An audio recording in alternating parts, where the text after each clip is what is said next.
So, welcome back to the lecture series in NPTEL on bioelectricity. So, in the previous class, we talked about that within the nervous system, how the electrical impulses are translated into mechanical stimulus, and that interconversion, electrical to mechanical to electrical, in the process how the stretch reflex circuits are functioning, how the calcium dictates the electrical current, and how the sarcoplasmic reticulum functions. We kind of went in depth and discussed all that. So, now what we will do, there are, if you remember in the first lecture when I was telling you the outline of it. So, there are two sections, one is the initial animal bioelectricity, and the other section is the prosthesis, and they are interlinked with each other. Once you understand the animal bioelectricity, then you can understand the prosthesis. So, today we will talk about two special senses, 2 to 3 special senses, and we will talk about the prosthesis. So, talking about the prosthesis, the neural prosthesis actually started, apart from some deep brain stimulation and all these things, the real prosthetic devices started coming when we tried to replace our sensory systems. So, what exactly I meant by that? So, think of a situation of a person who is blind, and the form of blindness which cannot be cured with the known biomedical or biological intervention. What to do? So, talking about the visual in the context of the visual system, your eyes acquire the image, and this image is through the circuit is transmitted into the brain, where it gets interpreted, and then you understand what you are seeing. So, say for example, an apple is an apple for you, an orange is an orange for you, because your eyes had made an image of that, and it has stored in the brain that okay, this is an apple. So, whenever you see an apple, the electrical impulse, the structure is translated into electrical impulses, and these electrical impulses travel to the brain, and in the brain it is processed, and you appreciate okay, this is an apple, fine. So, there are two levels where the problem may arise. The first level may be the image plate where you are seeing an apple is not functional. Okay? That is level 1. Level 2 is the conduit tube, which is carrying the message from the eyes to the brain, is not functioning. Or the third thing is that the area of the brain which processes the visual stimulus or visual map is not functional, and based on that we will be looking into this problem. So, if you are, so let me draw it for you. Okay, so we are into lecture 18, and we will be talking about the special senses like eyes, ears, and nose, and with its different sensing abilities. Eyes for the visual, ears for the hearing, and nose for the smell. And for them there are special prostheses which are involved in it. So, let us start with the eyes, because that is much more well explored system.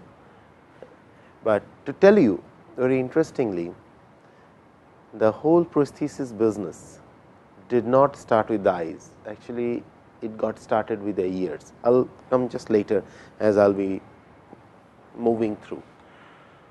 So, let us draw what I have just discussed with you.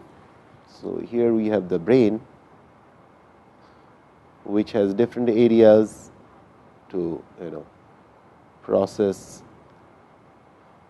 visual stimulus, smell, and we are talking about the three sense organs: your eyes, ear, and nose, right. So, from here a signal reaches the brain. Say for example, this area we call this as, say, within it as visual cortex, and from here a response signal comes and you realize what you are seeing. Similarly, for hearing, a signal goes from here to an area which is called auditory cortex, and the processing takes place. So, similarly, let me just name it, okay. Auditory cortex, and these are the highways which are carrying the nerve conduit tubes, and in this case this is the visual cortex, and here you have the eyes,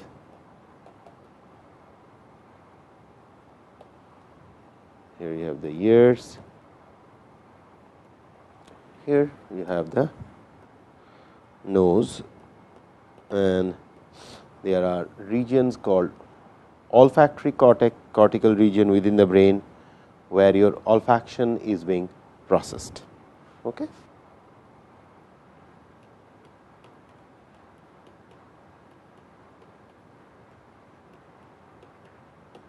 Okay. So, now possibilities are there that the damage may either take place out here, one possibility, out here, another possibility, or out here, either in the eyes, ears, or nose, or the damages are taking place out, are taking place here, here, or here, the highlighted regions, whatever, or the damages are taking place here, here, here, here, here, here. 3 levels. So, the first level, what the eyes are doing? Eyes are essentially nothing but a simple camera which is capturing the image. Your camera has an image plate, eye also has an image plate. Your camera has an aperture, your eye also has an aperture. Okay. Your camera can control the amount of light which you should enter, your eyes can control the amount of light can enter. Okay. The only difference is that one is purely mechanical and other is purely bioorganic. Your eyes depends on ionic currents, your camera depends on the pixel by pixel and the electronic components. Okay.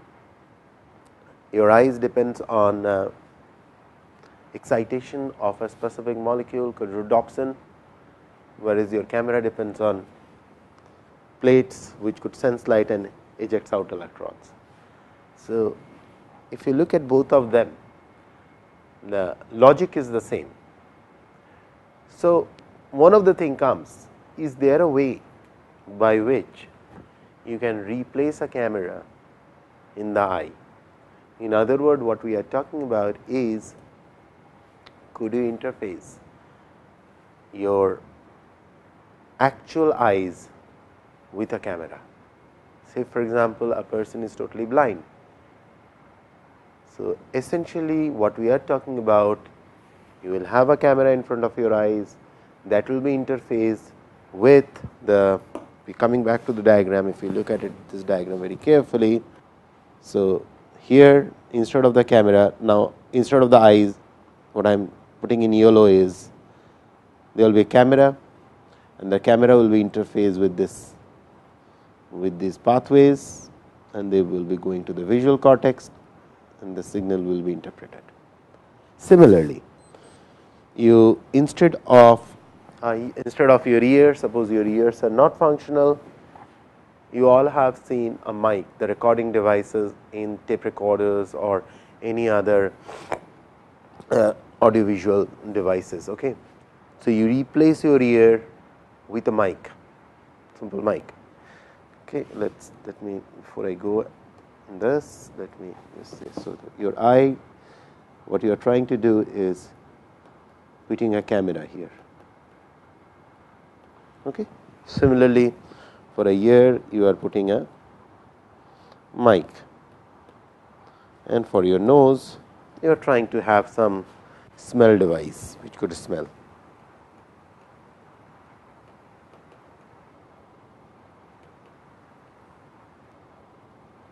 And this whole area, when we try to replace biological systems, or not replace exactly, interface solid state electronic devices in the biological system, falls under neural engineering, and the specialized area. So, this whole area is called neural engineering, and within neural engineering all these falls under very specific domain called neural prosthesis.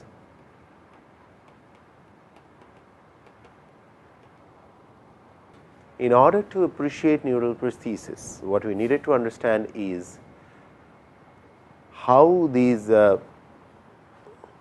different structures are in the biological systems, and how we can replace them. Okay. So, in order to really appreciate, first of all we will be discussing about the structure of the eyes, structure of the ear, and structure of the nose, and from there we will try to draw a one-to-one correlation of what kind of currents which are being sent through these conduit nerve tubes to the retina, sorry, to the brain, and how these could be replaced. But remember one thing, this is all about this, like the sensory system what we are talking about to replace. But in case your visual cortex or the auditory cortex or the olfactory cortex are not functioning properly, there are damage, we essentially do not have much hope there. We really cannot change much on that as of now with our known technologies. That is a whole deep gamut of a very challenging area. I mean, how really we represent. So, you have to philosophize this whole thing. Say for example, I see an apple out here. Okay. So, this apple for my eyes, if I am looking through my eyes like this apple is forming an image out there, and this is being coded in form of an electrical signal. So, basically this is your apple, this is your eye, and this is electrical coding for apple, and this coding, electrical coding for an apple, and this coding is being decoded by your brain.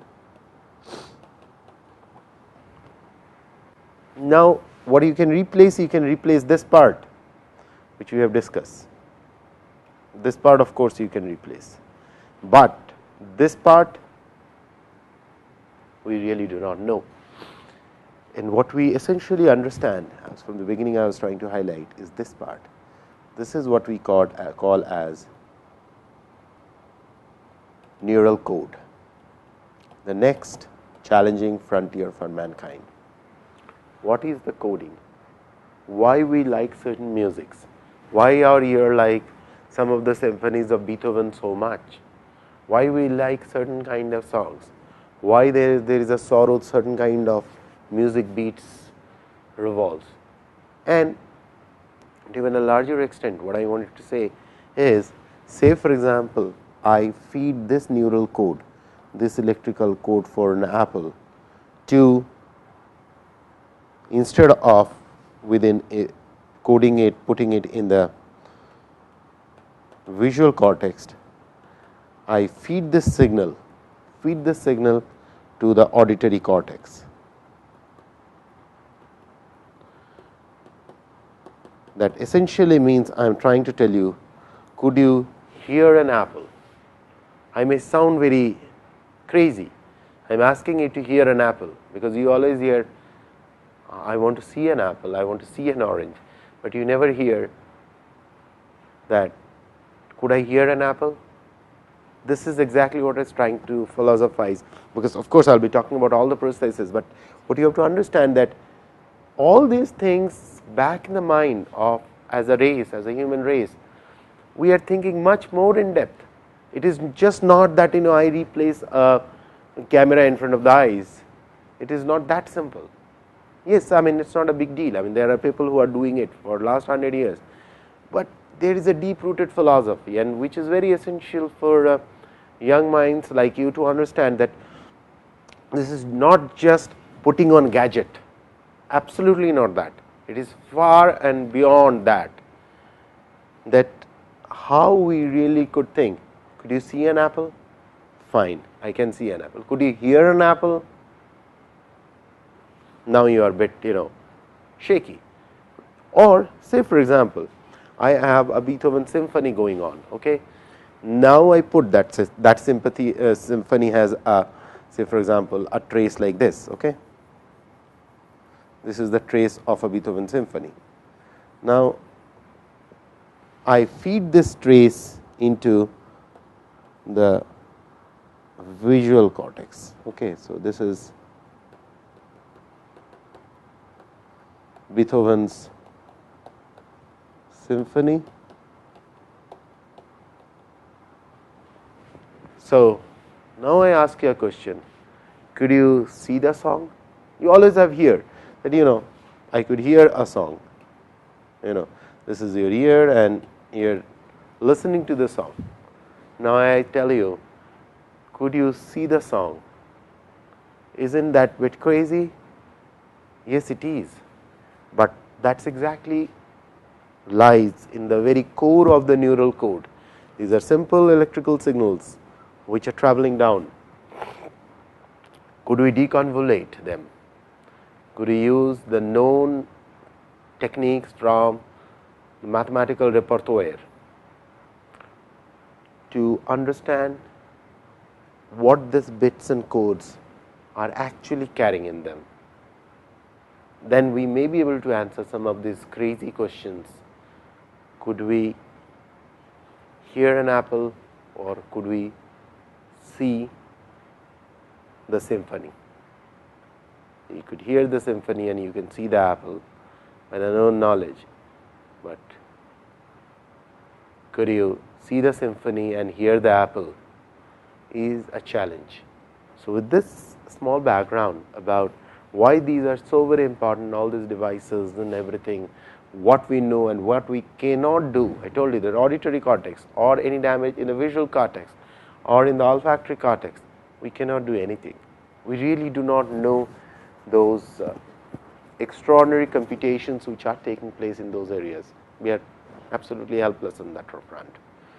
What we can do, I told you, we can at least replace, at least last 100 years of dream of mankind has taken us to a point where we can replace some of these simple sensory systems with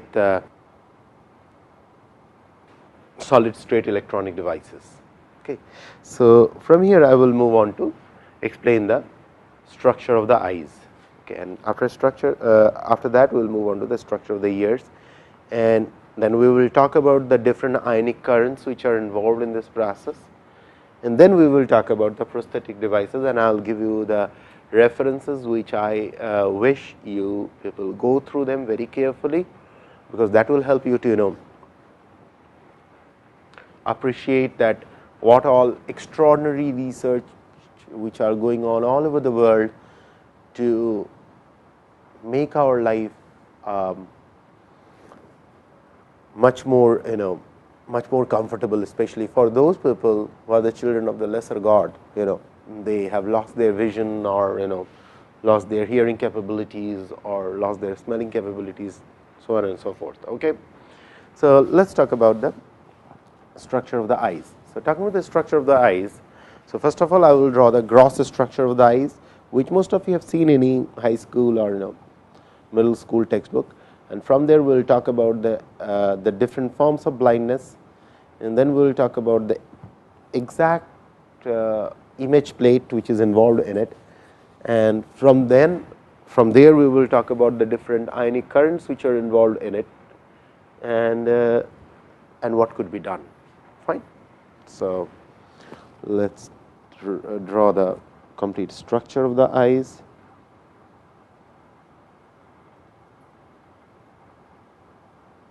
So, this is pretty much is, so there is something called a lens here. So, this is from where the light is coming. So, the outermost layer, which is called cornea. This is, I am just drawing a very simplistic picture. If those of you who loves complex picture, please go online, you can find several very complex and very nice well colored pictures. Okay. Then this is the lens, which is a transparent piece of tissue through which the light passes without any problem. Okay. Then you have out here, you have iris, you have aqueous humor, this is the fluid which is filling this, aqueous humor, and then you have very thin tissue here,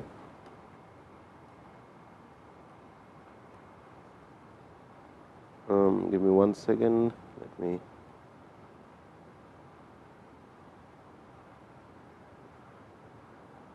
So, this highlighted red part what is coming is, this is what we call in the back of the eyes, is called the retina, and this zone is filled with something called vitreous gel.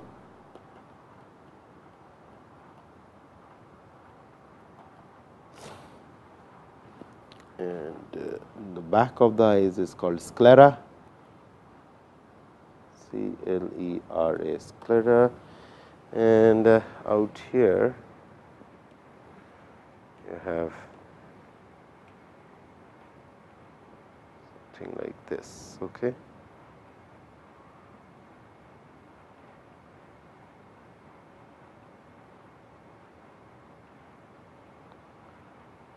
So, this is the conduit tube which is carrying, this is the optic nerves here, optic nerves, the nerves which are carrying the message to the brain, and there is a specific spot here, somewhere out here, which is called fovea centralis.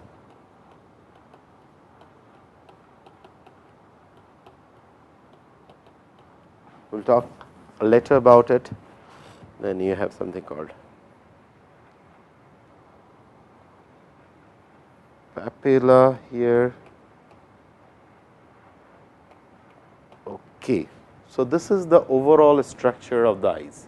It will be slightly more spherical, but I was just kind of drawing it. Okay. So, if you see it, so if you see from the front, so if this is the path of the light, so light moves, travels like this. Okay. If you see the yellow arrow what I was trying to draw. So, this is all the regions where, 1 second, this is the region where the amount of light which will pass through is controlled.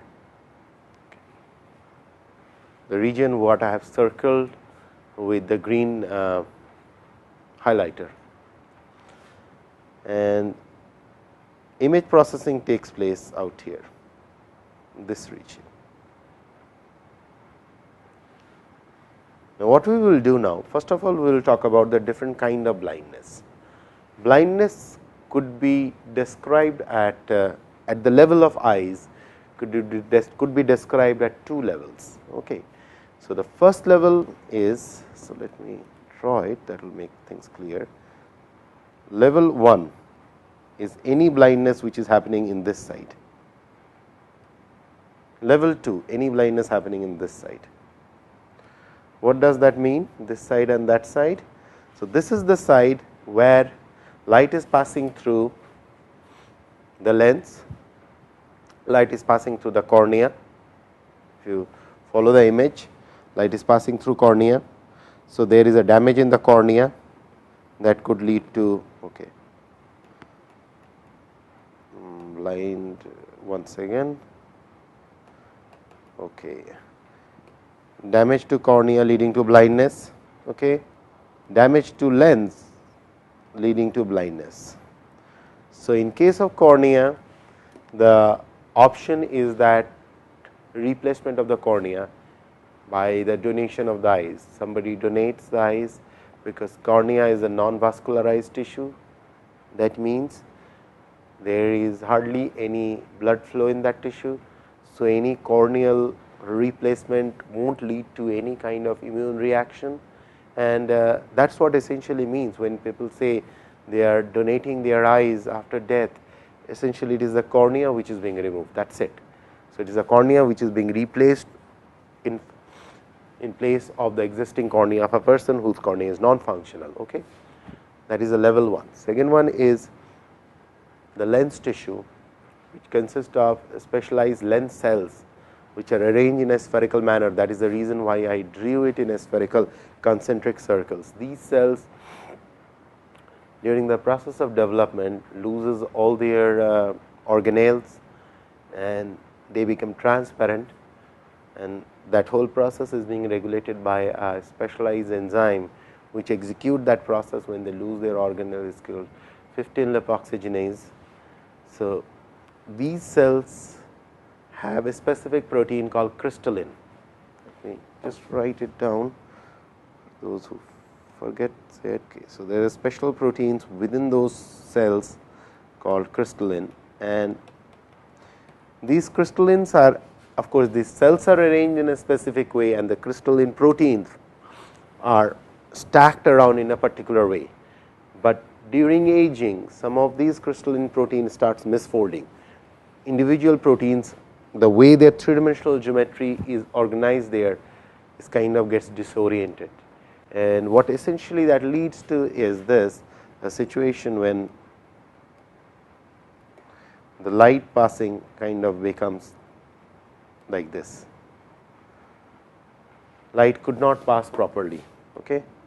It may reach, but it will reach with staggered, because the crystalline proteins are not arranged within the cells, they are now misfolded. That is the situation what we essentially call cataract. You all must have heard this, several people in this country. So, a huge population in this country actually suffers from cataract, which is the major form of blindness in India. So, for cataract, the option is that, say for example, your cornea is all fine. So, for cataract, your option is that you replace that transparent tissue with an artificial lens or with an artificial glass, okay, which is transparent. That is the only therapy what we have. That is what essentially means a cataract operation is all about. When you replace it with an artificial, so this is the second, this is within the eye, this is the second level of blindness. Now comes on this side of the picture. Let's getting back to this side of the picture where we are. Let me pick up another color. So, this is the side which is the very critical one. What form of blindness are we talking about here? This is the blindness where this image plate or the retina is not functioning properly. It means the cellular structure of the retina is compromised. there are damages or there are misformation or their arrangement is not right or something XYZ. This is the within the eye, this is the second level of blindness. If I of course categorized it just the way in the diagram I did it, on coming back to the diagram, on this side this is one form of blindness which has two level, either it will be cornea or it will be the lens. And this side of it, either it will be at this or it will be on the optic nerves. If there is a damaged optic nerve, your retina is all functional, all fine, but you have damaged optic nerves. And just for slightly digressing back a little bit, for us say for 1 minute. So, that is where you see people put on specs, because when this lens is not forming the image in the right place, either it may form out here or it may form beyond it. There are lenses which are being put in front of the eyes, which essentially ensures that your image actually forms on the image plate, which is the retina.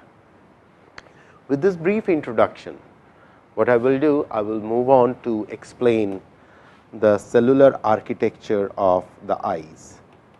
That is very essential to understand, because once we understand the cellular architecture of the eyes, we will be able to appreciate that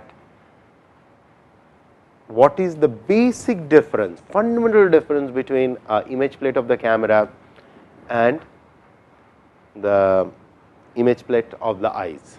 Okay. There are different biochemical events which leads to bioelectrical events.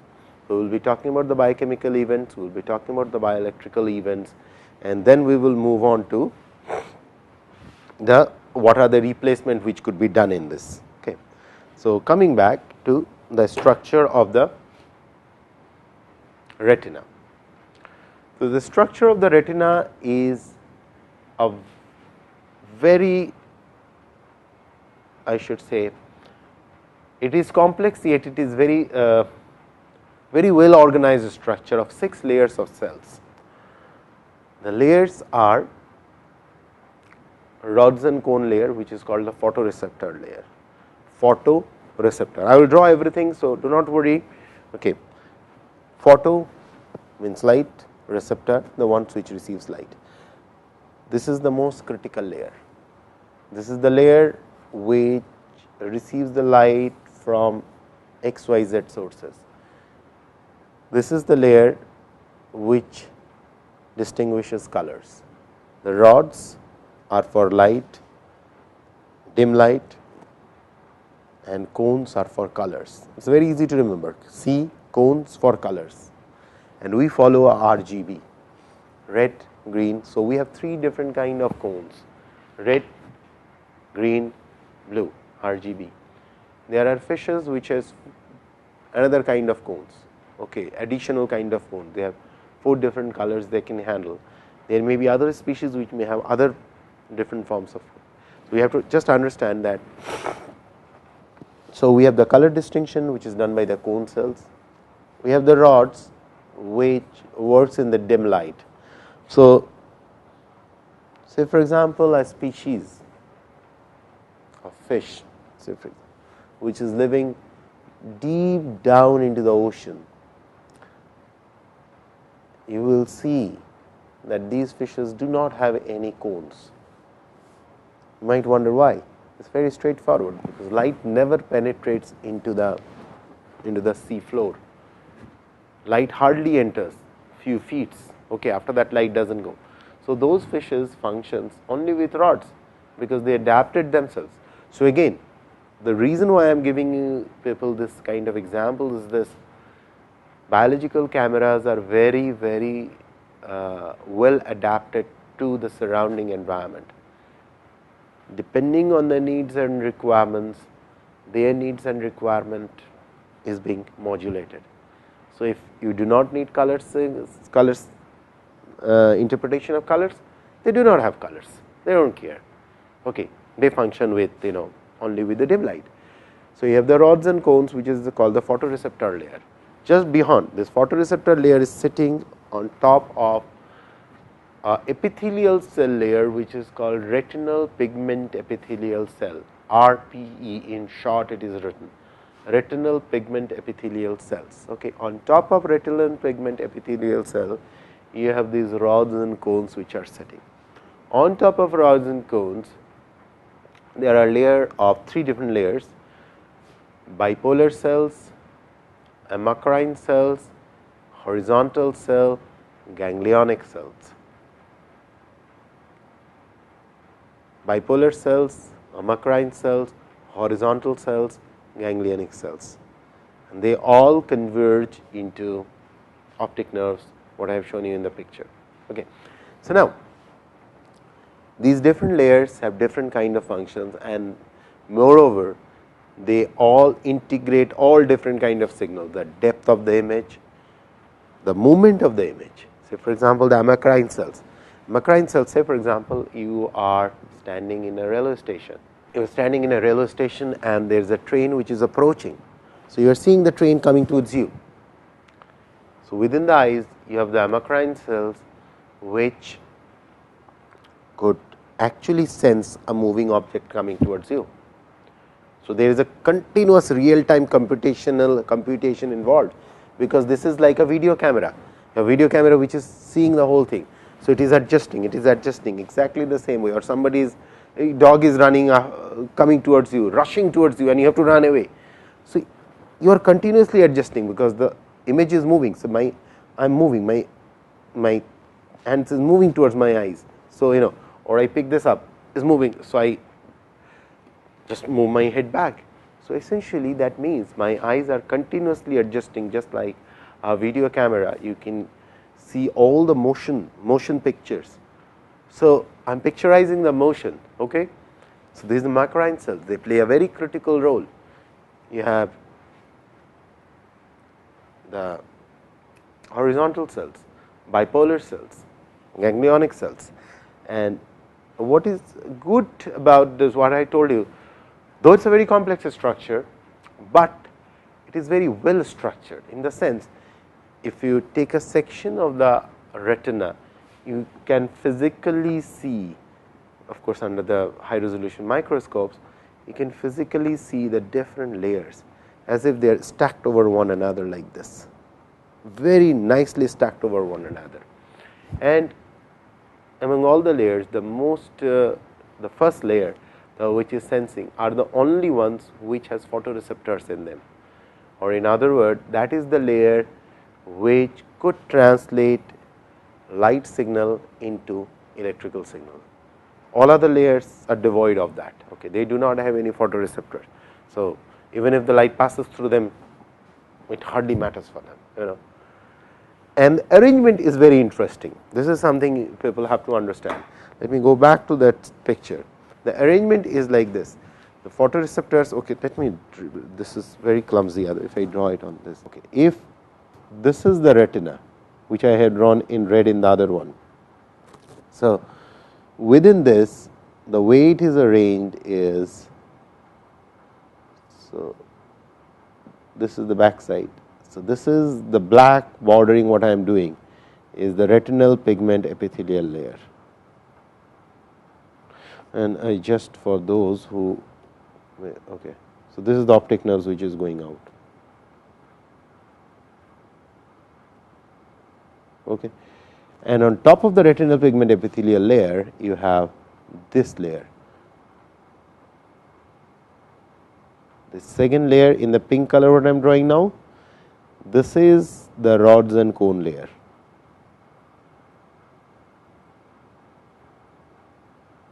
And mind it, light is entering like this. Light is entering like this.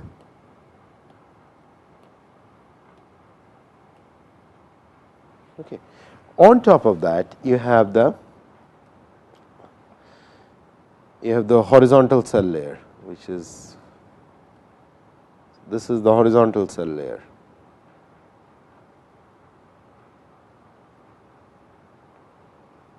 Okay. Then comes the amacrine cell layer, which I am drawing in the broken lines. Okay. Just for your understanding. After the amacrine cell layers, you have in between, you have the bipolar cells and the ganglionic cells. Okay. you have they are interspersed out here, bipolars and the ganglionic cell. So, what I wanted to highlight here is, and then all of this eventually moves to the, so this is the optic nerve, and this is the retinal pigment epithelial layer, this is the PR layer or photoreceptor layer. Here you have the horizontal cell HC layer, then you have the bipolar cells, you can call this as the bipolar, okay. Bipolar cell layer, and then you have the amacrine cell layer, and very deep inside you have the ganglionic cell layer.